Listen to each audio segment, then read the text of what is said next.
Só, o nosso vídeo de hoje é sobre os fungos. O reino é fungi, tá?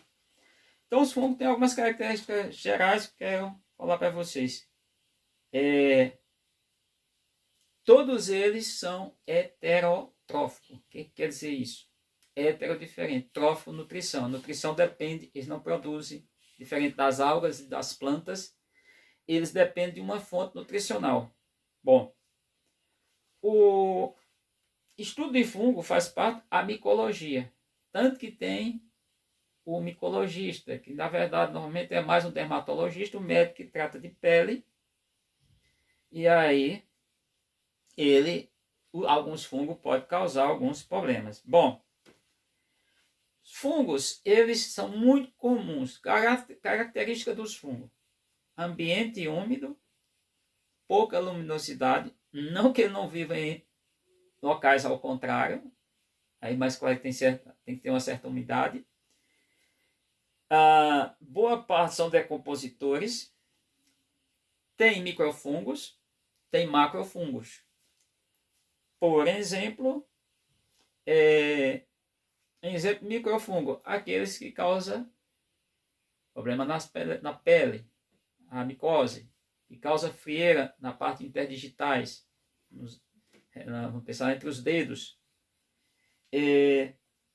Os fungos, eles têm uma relação ecológica muito importante, porque esses que são decompositores, eles têm o papel de, vamos pensar, fazer a reciclagem da matéria.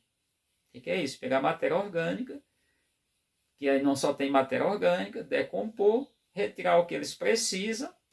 Decompositor, se a gente for pensar, normalmente o pessoal fala em uma cadeia alimentar.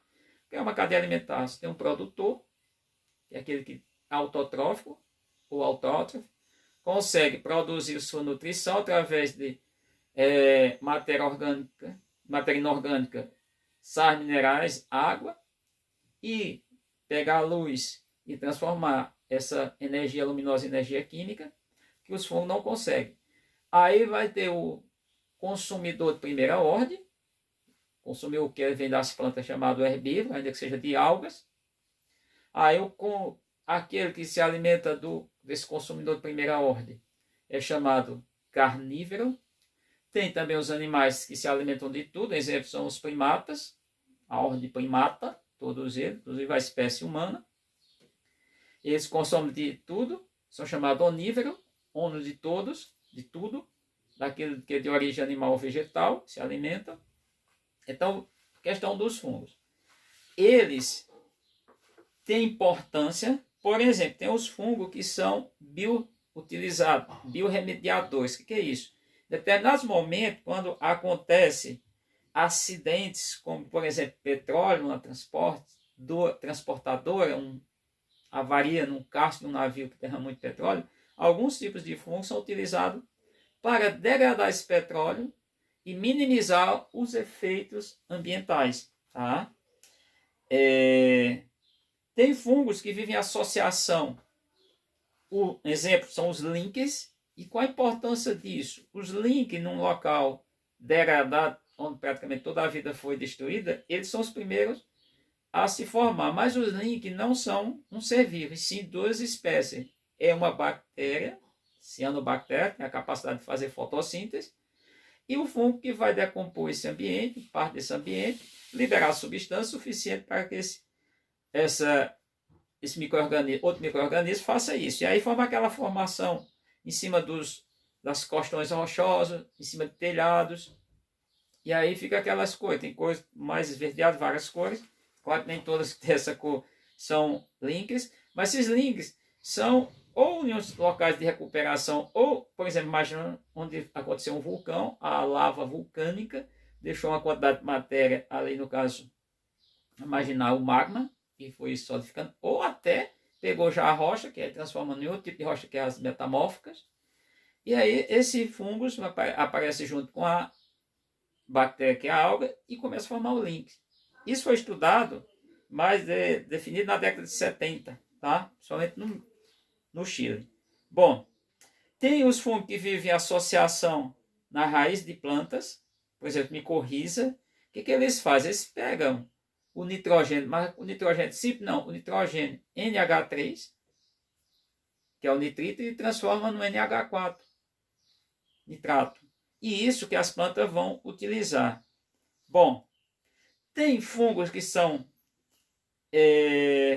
comestíveis, que são importantes, champignon, por exemplo.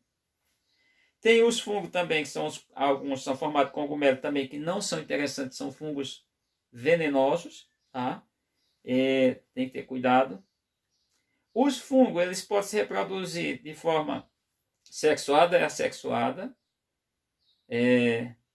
Os fungos, eles, boa parte, eles têm um papel que são saprófagos, ou saprófagos, ou saprófagos, que é a capacidade de pegar materiais mortos, podres, e decompor esse material, tornando um ambiente mais saudável, mas não é assim.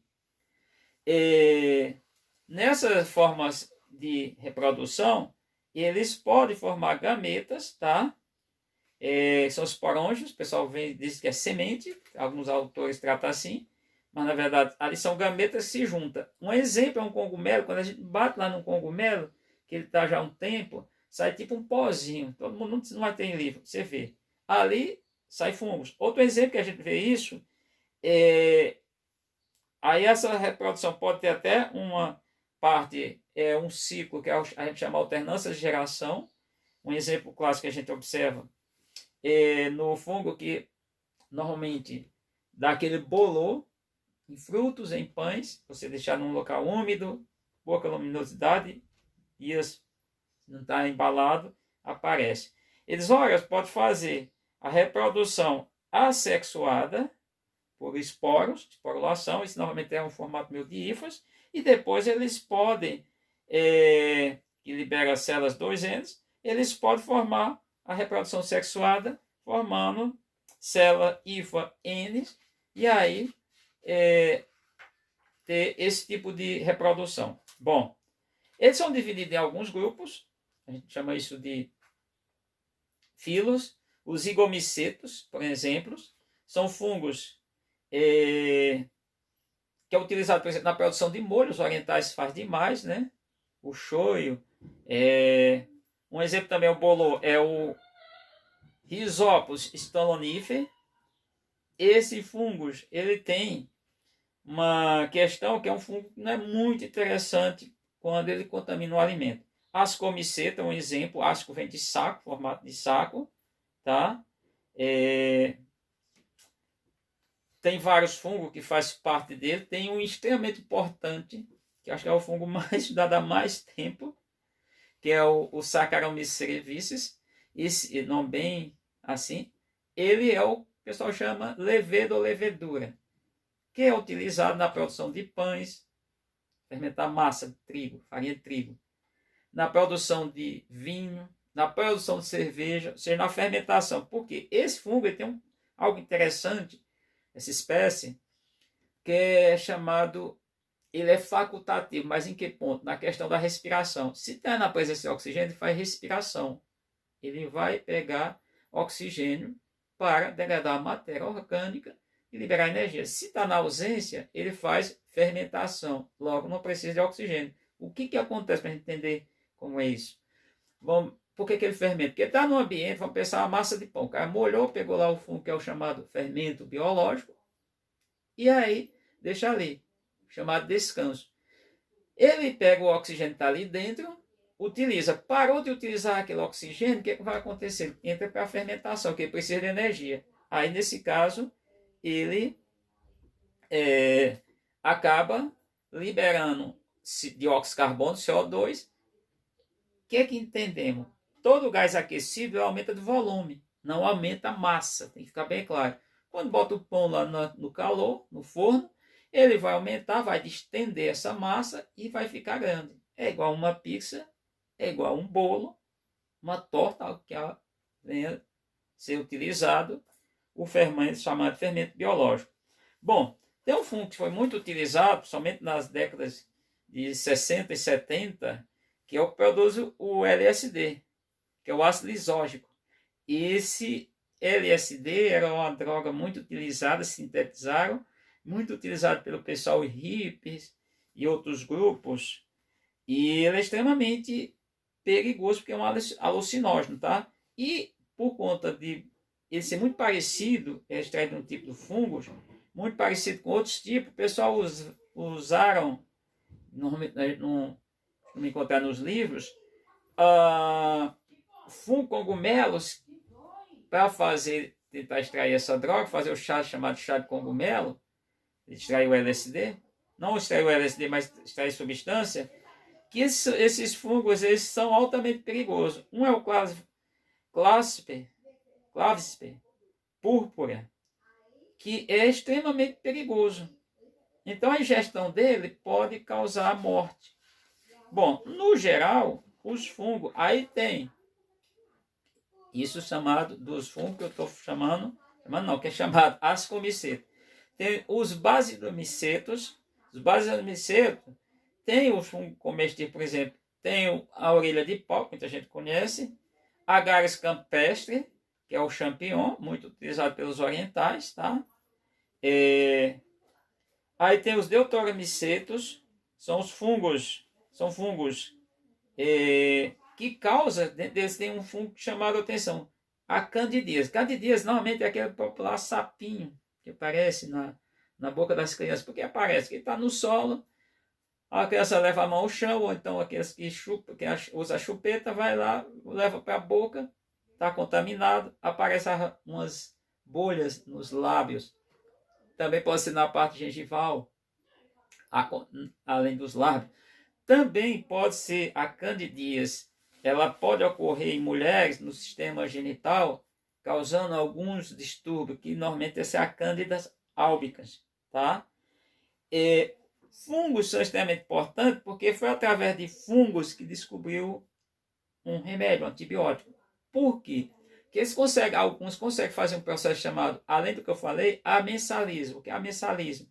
Liberar substâncias, que são normalmente toxinas, mas pode ser outras, para matar os demais seres vivos, micro-organismos que estão naquele ambiente. Foi assim que no século passado, no primeiro metade do século passado, volta de 1910, um médico chamado Alexander Fleming, escocês, mas vivia na Inglaterra, ele descobriu, sim, os antibióticos. De que maneira? Ele estava fazendo a cultura com bactéria, com a placa de Petri, que é uma estrutura circular, com meio de cultura feito inclusive usando agar, que é uma substância extraída de carboidrato das algas, e contaminou. Ele levou já para autoclavar, só que um amigo dele estava num pub e perguntou o que tinha acontecido com os meios de cultura que ele estava fazendo, tinha preparado. De fato, ele disse, não prestou, contaminou.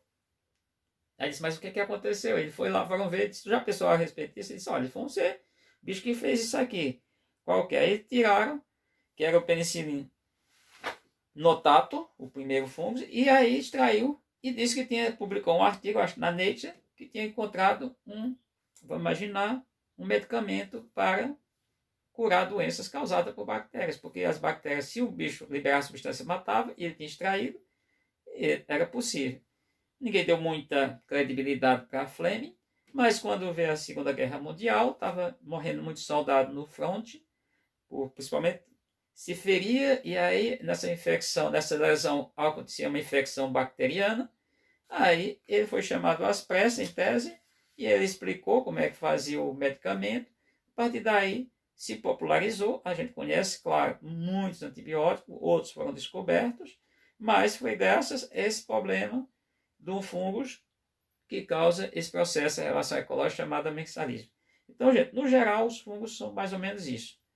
Aí tem os fungos, no caso, esse é um unicelular igual o Saccharomyces cerevisiae, Staphylococcus, outros fungos também, outros são fungos macroscópicos, fungos grandes, que a gente vê presencialmente, que é os cogumelos, champignon, e tantos outros. Tem aqueles que causam contaminação dos alimentos, por exemplo, os arpegilos. Eles são extremamente perigosos também, tá? Tem os fungos que são utilizados também no queijo, não é para fermentar. Cuidado que eu já vi gente falando, não. Ele, por exemplo, Tem 2 tipos de queijos famosos na França, que também são produzidos fora da França, mas é o Camembert e o Roquefort. Acho que é uma coisa assim. Eu sei que eles usam fungos, depois que o queijo está pronto, eles dão banho com um líquido, uma água que tem uma mistura que tem fungos, e esse fungo vai formar uma camada, uma coloração meio azul, um pouco meio esverdeado, e vai dar um sabor, vai liberar a substância, vai dar um sabor diferente ao queijo. Esses queijos é o Roquefort e Camembert, uma coisa assim. Esses 2 queijos são famosos na França e são utilizados fungo apenas para dar a preparação. Então esse vídeo eu acho que é interessante para vocês. Então, no sétimo ano, não posso me aprofundar muito no teor científico, até por conta da formação de vocês. Se fosse para um ensino médio, eu fazia um vídeo com informações mais técnicas. Então, no geral o que são fungos, tá? O reino fungi são muitos, tá? Tá no nosso meio, todos os ambientes. Inclusive, só para fechar, eu tenho uma alergiazinha que vocês já viram em sala de aula, lacrimejando e coriza. Aquilo não é doença respiratória qualquer. Ali é alergia a alguns tipos de microfungos, normalmente que estão no ambiente. Por exemplo, eu tenho um monte de livro, tenho um disco, mas eu tenho sempre cuidado para evitar, para não sofrer esse problema. E quando acontece, eu tenho que parar no hospital para tomar medicação, fazer um tratamento, mas não tem cura. E não posso nem tomar vacina por conta que é uma alergia moderada.